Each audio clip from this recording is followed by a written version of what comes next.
Now, we at Miracle Body and Paint, we don't mind giving a little bit of a break to insurance companies, because the appraisal clause, it's not free, right? It costs a few $100s, you know? And we don't mind covering the cost of the appraisal cost, but the appraisal clause, we don't mind covering it.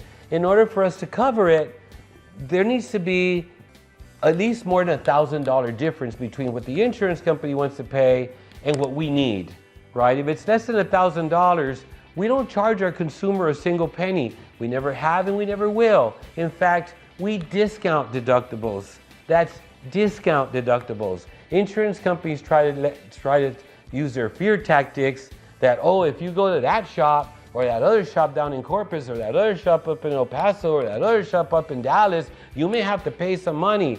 Well, I don't know about those other shops, but I can tell you at Miracle Body and Paint, we don't charge a single penny if you have insurance. Not a single penny when you're using your own insurance company.